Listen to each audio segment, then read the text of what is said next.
Okay, we're on live. So this is a redo because I did not like that first review I did because I stuttered a lot in that review. Forgive me, but quick news. So YouTube had blocked my video, had blocked my W Gibson review, and I was so pissed at that. Like they did not have no issue with the Fast Life review that I've done. I showed some clips from the show on YouTube, but they did not have no issue with it. But they would have an issue with my Debbie Gibson review, my electric youth video. Like hypocritical, right? That's pretty hypocritical of YouTube. Like they did not have no issue with the Fast Life review, but they want to block my electric youth video. Okay, okay, I see how it is. They want to be hypocrites. They want to be damn hypocrites on YouTube. Like on YouTube, they want to be hypocrites. Okay, I mean Susan ain't doing her damn job anyway. So what's the point? But with that out of the way, um, what's up YouTube? This is Rashawn Butler on live, and today this is gonna be a redo review of House or Hausu, a Japanese horror comedy from 1977 by Nobuhiko Obayashi. And what's interesting about this film is the fact that compared to other Japanese films that are well known for, having Japanese titles, and once they get exported to America, like Americans translate them into their English language title. But what makes Hausu a little different is the fact that the title is just called House, and people in Japan saw that as taboo because they always have their titles in Japanese, and Nobuhiko Obayashi um, title film House was one of the few Japanese films that have an English title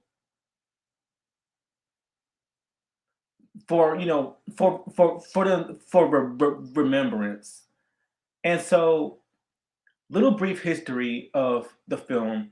So Toho wanted, a person. So Toho wanted a director, to review Jaws. Not want to. They want to make a film similar to Jaws, and they picked Nobuhiko Obayashi because when you think of with his films, Nobuhiko Obayashi is known for very strange, humorous, very surreal videos. He was a TV commercial director, and he directed very surreal, very trippy commercials. And so Toho pretty much said, "Hey, let's make a video or a film similar to Jaws." But with Nobuhiko Bayashi, he wanted something different. So he made the film House. And when House was first released in Japan, it was it received a lot of negative reviews by everyone in Japan, and pretty much it got swept under the rug. And but because main reason why, because they thought, because in my own words, they thought the house, like they thought the film was very different from Jaws because Jaws was more like very thrilling, more like very thrilling, more visceral, a lot more intimidating. Like the film was more intimidating, a lot more visceral, and a lot more like intense when compared to something like House, which was more abstract, very avant-garde, very psychedelic. And at the time, Japan kind of swept it under the rug, basically pretending that the film did not exist. But but the children, like younger audiences, enjoy the film because of how funny, how wacky, and how lighthearted it is. And in recent years, the film was released with the Criterion Collection in the Criterion Collection with other films like Vampire, and like with other films like Vampire or Onibaba or Kwaidan. And Nobuhiko Obayashi, when he made the film, all the special effects that were in the film were inspired by his daughter. His daughter at the time was very young, and she told him basically what her fears were as a child.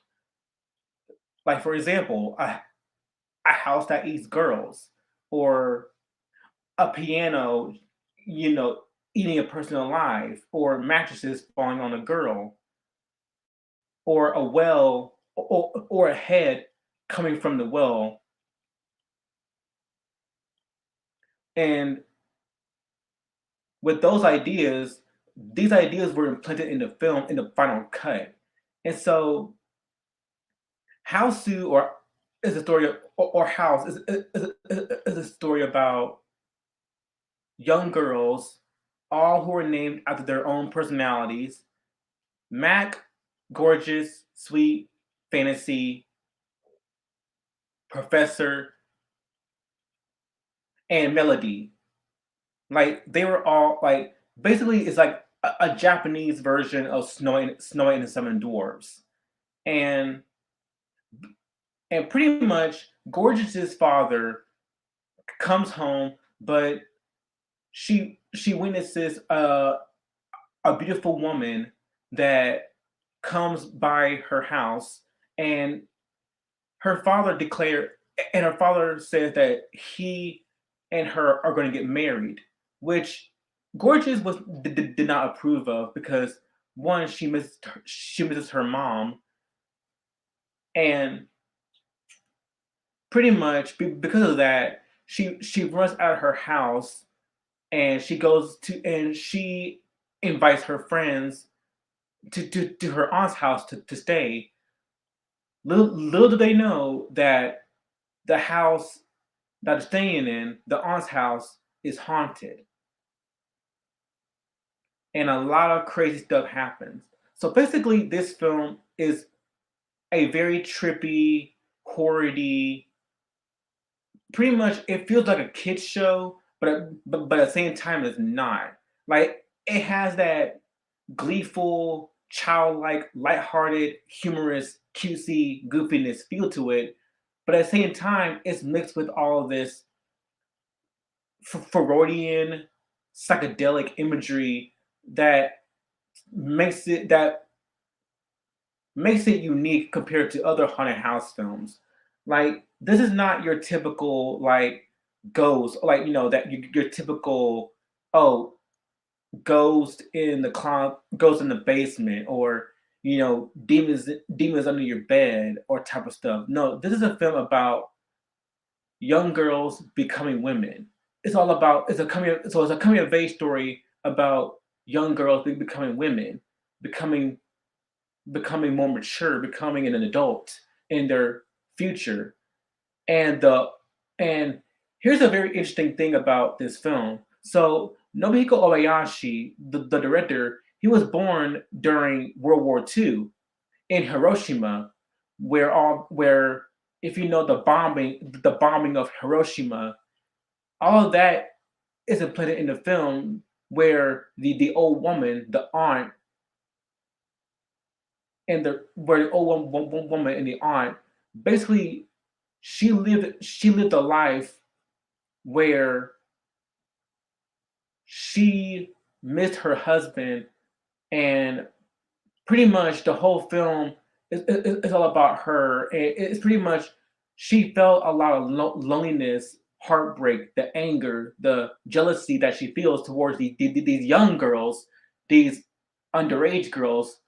Like with Gorgeous and her friends, they did not have the same tragic experiences as the aunt did, because again they're much younger, whereas the aunt was a lot more is much more older, and she'd been through a lot of tragedy.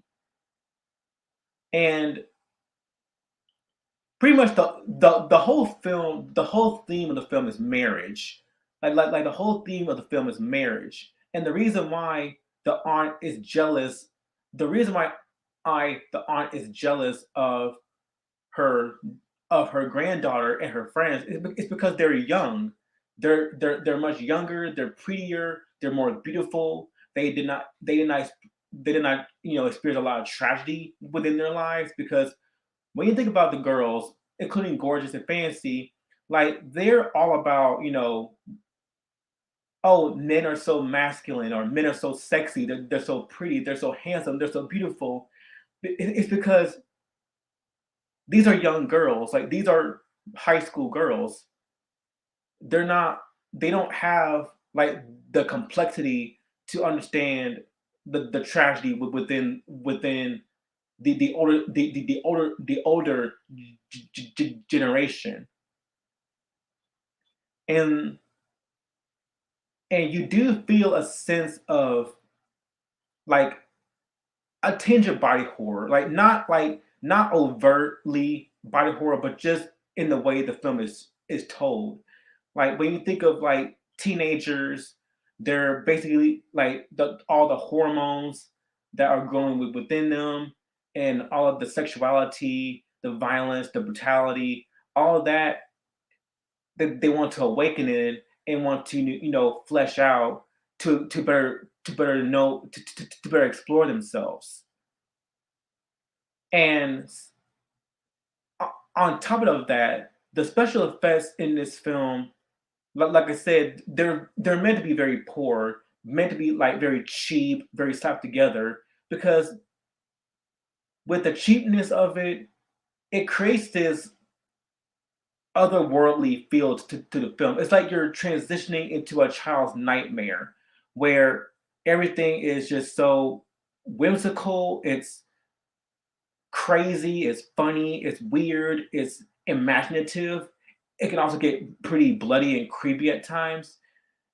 And that's one thing about this film that Obayashi said that this film, when it comes to the adults, the adults they basically lack the imagination that a child has, because when you think of a child, their imagination is much more boundless. It's a lot more endless.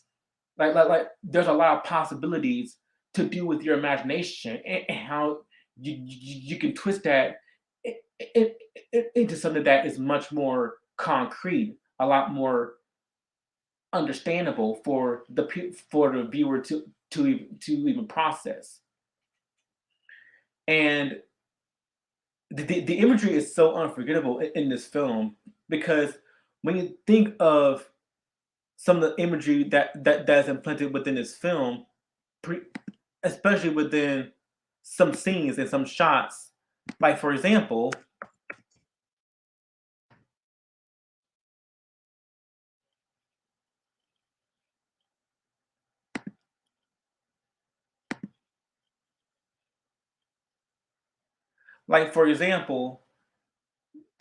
you would see you would see shots like this, the imagery like this, uh, with a girl's head coming out of the well, or a ghost cat, or, or a ghost cat coming out of a painting.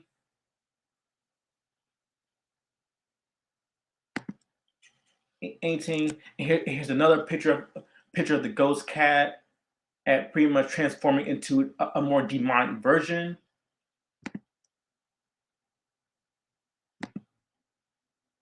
In another scene where a girl's butt is being bitten by the giant by the decapitated head. Pretty much very psychedelic, very weird, very trippy, very trippy. It's a very trippy experience.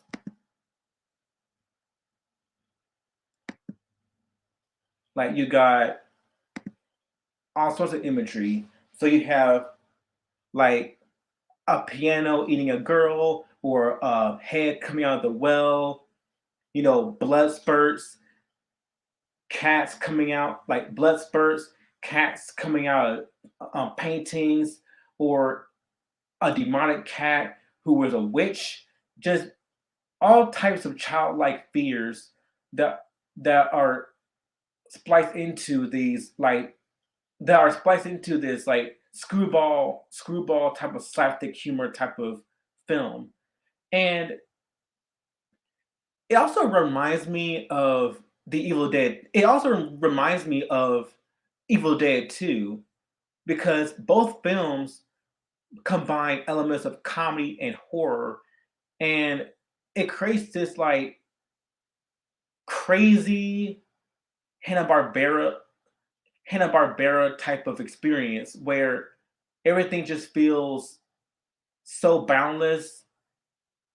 It just has that timeless quality to it, and it feels like a crazy induced like this LSD induced nightmare.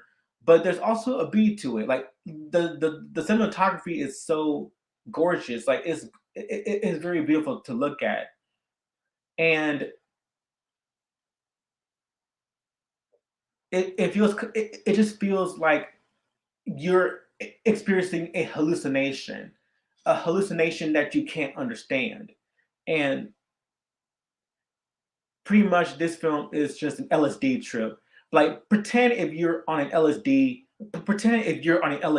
like you're taking drugs, and no matter what type it is, and you're just letting it marinate into your mind, and you're just one with the experience. And there's also this like very eccentric, terrifying, humor. Like I say, it feels like you're venturing into a childlike sort of nightmare where everything it just opposed from being like very brutal, very weird, very gross, very grotesque, and other times it's very beautiful, very whimsical, and just very sweet, and other times it's very wacky, it's cartoony and comedic. Like this whole film is like one genre of its own. Like it mixes both comedy, horror, psychedelia, and pretty much and fantasy. It feels like a cartoon coming to life, and that's how I see the film. It's like a cartoon coming to life, and like I said before, the special effects in this film were made to be poor because it just gives you a sense that children have made this film because of how poor, intentionally poor the special effects were, because Obayashi wanted that childlike experience, that childlike wonder, that childlike experience, and he wanted that perspective to make it refreshing. And yes, this is a typical haunted house story, but because it's a typical haunted house story. It's all about the young girls coming to the aunt's house, and they have to stop like all the craziness before they're all numbered. So basically, it's just a typical haunted house story, but there's a freshness to it. It feels like a storybook, like a children. It feels like a children's storybook coming to life. Like for example, like if it has that Snow White and the Seven Dwarfs feel to it, because each character is named after their personalities, similar to the characters from Snow White. Every dwarf is named after their personality traits, and and because of that, it gives it that that lighthearted wonder, but also mixing that with a darkness. There is a darkness seeming underneath the childlike wonder, because this whole film is about marriage. It's about coming of age. It's about becoming a woman, and the house represents their budding womanhood, and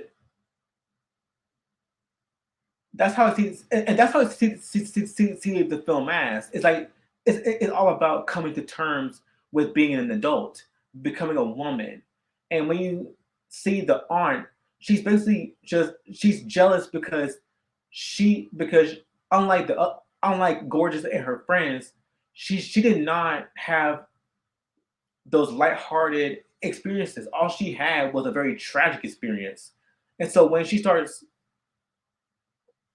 and so when the girl and so without giving much away without giving much away, the reason why she's doing what she's doing is because she's jealous of the fact that these girls live very lighthearted lives. They live they're basically she's romanticizing youth. She's clinging to the she's clinging to the romanticism of youth and beauty, and she feel as if she's not beautiful herself, and she can't not experience what it means to be to be a youth, what it means to be young, what it means to be a teenager. And so she's jealous of these girls because these girls, they have youth, they have beauty, and she doesn't. And so basically the whole message of this, so basically the whole, and so basically this film basically pokes fun. It lampoons on the theme of marriage. So basically, so in a way, it's kind of like it's kind of like a satire. It's a satire that parodies the horror genre and all of horror cliches, that makes it refreshing to watch. And that's my and when you see this and when you see the film, oh hi Mike.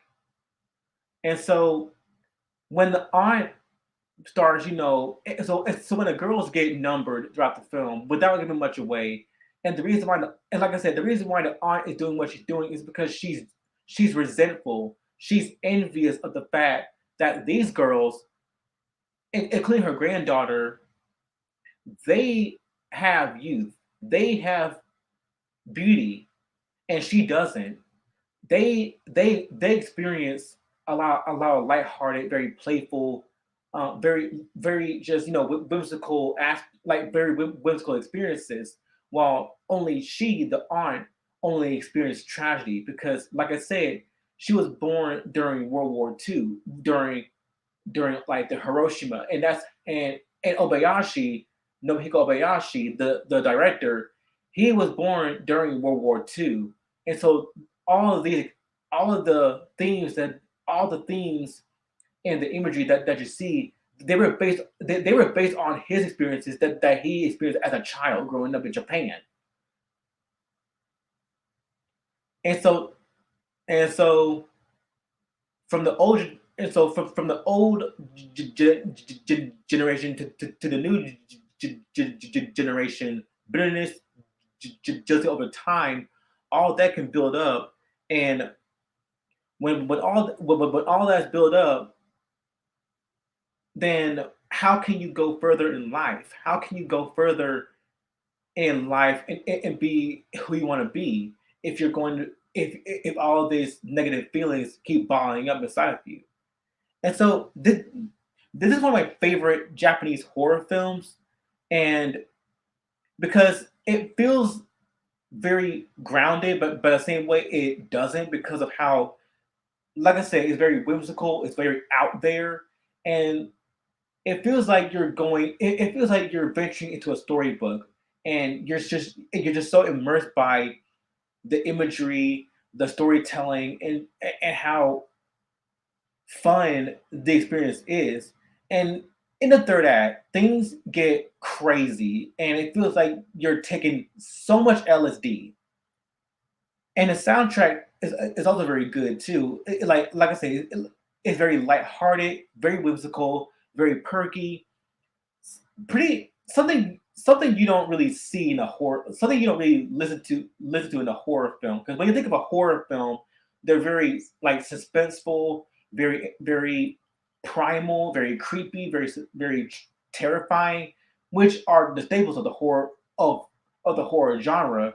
But with something like House, it has that gleeful childlike abandonment, that gleeful childlike atmosphere to it that balances the creepiness with this sense of euphoria, with a sense of playfulness.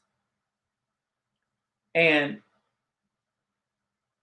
it was also interesting is that, like I said, this film is released within the Criterion Collection, and and I feel like that's a very, I just feel like that's a very good thing because this film to me is pretty underrated. It's very underrated in Japan. It's very underrated here in America because you don't really hear many people talking about it.